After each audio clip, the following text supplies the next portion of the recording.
नमस्कार दोस्तों, स्वागत करता हूं आप सभी का एक नई वीडियो में। मैं हूं मनोज, आप देख रहे हैं रसड़ा क्लासेस। आज हम बात करने वाले हैं सीआरपीएफ की ओर से एक नई भर्ती निकल आई है केंद्र। आज फुल डिटेल में हम जानेंगे कब से अप्लाई होगा, क्या उसका क्वालिफिकेशन है, क्या सिलेक्शन प्रोसेस है, क्या फिजिकल क्राइटेरिया है, सब कुछ आपको डिटेल में हम पूरी जानकारी देंगे। तो वीडियो आप शुरू से लास्ट तक देखें तभी आपको समझ आएगा। एक साल बाद ये भर्ती फाइनली आ गए दोस्तों। बहुत लड़कों का इंतजार था इस भर्ती का, तो आपके लिए लेके आ गया हूँ। पूरी जानकारी दूंगा, क्या इसका सिलेबस है, सब कुछ आपको डिटेल में हम जानकारी प्रोवाइड कराएंगे। तो चलिए वीडियो शुरू कर लेते हैं। सीआरपीएफ एसआई और कांस्टेबल दो पद पे भर्ती निकली है दोस्तों। और स्टीनो, तीन प्रकार के इसमें आपको भर्ती देखने को मिलेगा। कुछ पद स्टीनो का है, कुछ हेड कांस्टेबल का पद है, कुछ एसआई का पद है। एक बार आप फाइनली आपको बता दूं दोस्तों, आप एक बार अच्छे से नोटिफिकेशन चेकआउट कर लीजिएगा, उसके बाद ही आप आवेदन कीजिएगा। क्योंकि आप पहले ही अगर आवेदन कर देते हैं तब फिर बाद में आपको कुछ लोचा पड़ जाएगा। क्योंकि इसमें स्टीनो का पद है और पहले बता दिया हेड कांस्टेबल का पद है और एसआई का पद है। तो जिस भी पद पे आप आवेदन करना, फॉर्म भरना चाहते हैं, उसी पद पे आप भरिएगा। तो फाइनल मैं यही आपको मैं सजेस्ट करूंगा कि पहले आप नोटिफिकेशन चेकआउट कीजिए, उसके बाद ही आप आवेदन कीजिएगा। आइए जान लेते हैं दोस्तों, केंद्रीय पुलिस बल की नई भर्ती 2024 में दोस्तों जारी हो गया। सब कुछ आपको जानकारी हम देंगे, जिसको आप लोग सेंट्रल रिजर्व पुलिस फोर्स बोलते हैं। तो दोस्तों उसी के बारे में आज हम पूरी डिटेल में हम बात करेंगे। टोटल आप पोस्ट की बात करें दोस्तों तो 1020 पद निकल गए हैं। ज्यादा हालांकि सीट नहीं है, 1020 आपको पद देखने को मिलेगा। जिसमें आपको बता दूं, हेड कांस्टेबल का 723 पद है और एसआई का भी पद है और स्टीनो का भी पद है। आप लोग पहले ही मैं आपको सजेस्ट किया है, नोटिफिकेशन के बाद ही आवेदन कीजिएगा। एज क्राइटेरिया की बात करें तो 18 से आप 25 वर्ष के हैं, चाहे वो मेल हो चाहे फीमेल हो, दोनों लोग इसमें आवेदन कर सकते हैं। ऑल इंडिया की वैकेंसी है दोस्तों, ये ध्यान दीजिएगा। आपका एज काउंट होगा दोस्तों 15/7/2024 से। आप लोग का एज काउंट होगा 15/7/2024 से। रिलैक्सेशन यहाँ पर मिलेगी, अगर ओबीसी है तो 3 वर्ष छूट मिलेगी, अगर SC ST है तो आपको 5 साल छूट मिलेगी, ध्यान दीजिएगा।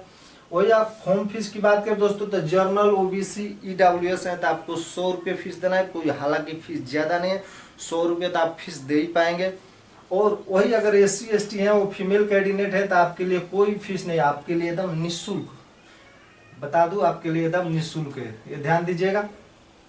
वही सैलरी की बात करें दोस्तों तो आइए जान लेते हैं। आप लोग का बहुत सारा कमेंट आता है, कंफ्यूजन भी रहता है कि सर सैलरी का फाइनली बता दीजिए। तो आपको एसआई, जो इसमें एसआई का पद निकला है, 29,200 से आपका सैलरी शुरुआत होगा और आगे चल के 93,300 तक आपको सैलरी मिल सकता है। वही हेड कांस्टेबल की बात करें तो 25,500 से आपका सैलरी स्टार्ट होगा और आगे चल के 81,100 रुपये तक आपको सैलरी मिलेगा, ध्यान दीजिएगा। यही रहा आपका फाइनल सैलरी।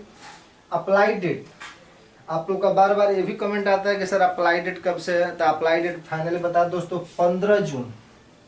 15 जून से इसमें आवेदन चालू हो जाएंगे और इसका लास्ट डेट 15 जुलाई है। तो आपके पास ज़्यादा टाइम नहीं है, लगभग 45 दिन का टाइम है। तो उससे पहले आप लोग जोरों शोरों से तैयारी कर लीजिए, क्योंकि इसका सिलेबस थोड़ा हार्ड रहता है।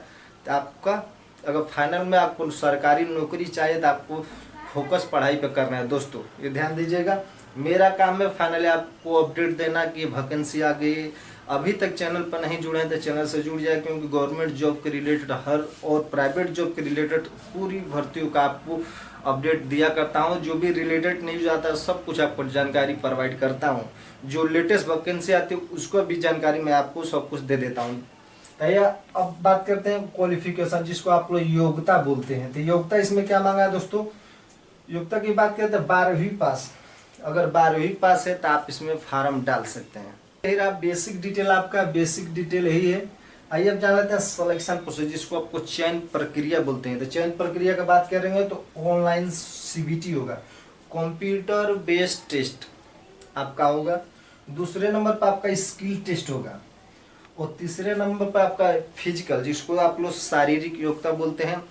आपको क्यों मैं फाइनली एक आसान भाषा में बता रहा हूँ, क्योंकि बहुत सारे लड़के देहात से बिलोंग करते हैं, उनको दिक्कत ना हो जाए इसीलिए। और चौथे नंबर पर आपका DB का मतलब होता है दोस्तों डॉक्यूमेंट वेरिफिकेशन, और उसके बाद आपका मेडिकल करा के फाइनली ज्वाइनिंग दे दी जाती है। ये आप सभी को पता है।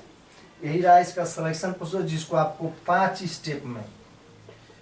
स्टेप में फाइनल करना पड़ेगा। ध्यान दीजिएगा। तो आइए अब जान लेते हैं दोस्तों।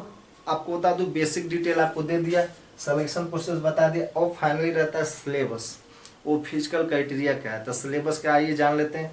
सिलेबस में आपको दोस्तों 100 प्रश्न आएंगे, 100 नंबर आपको मिलेंगे, समय आपका 90 मिनट माने 1.5 घंटे का आपको टाइम दे जाएगा। निगेटिव मार्किंग की बात करें तो 1/4 का है दोस्तों, ये ध्यान दीजिएगा। एक प्रश्न अगर आपका गलत होता है तो आपका नंबर कटेगा 0.25, ये ध्यान दीजिएगा। तो दोस्तों कौन से सब्जेक्ट से आपको प्रश्न देखने को मिलेगा, आप फाइनली आप नोटिफिकेशन में चेकआउट कर दीजिए। और जो नेक्स्ट वीडियो आएगा ना, जब अप्लाई होने जाएगा तब आपको एक सिलेबस का फाइनली वीडियो मैं ला दूंगा। तो जो भी आपका इस भर्ती से जुड़े हुए सवाल है, आप मुझे कमेंट सेक्शन में कमेंट कीजिए, आपका रिप्लाई 100% दिया जाएगा।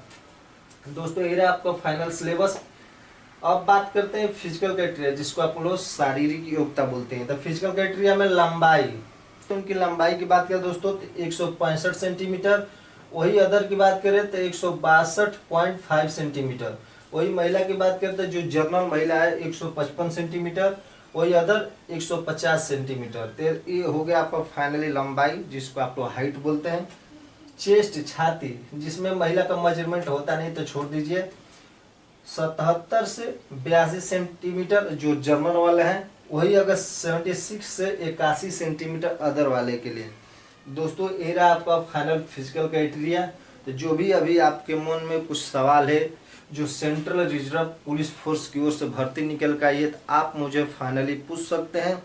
आपसे निवेदन, अभी तक अगर चैनल पर नहीं जुड़े तो चैनल से फटाफट जुड़ जाए, क्योंकि लेटेस्ट वैकेंसी का आपको जानकारी दिया जाता है। तो मिलता है अगली वीडियो में, तब तक के लिए जय हिंद।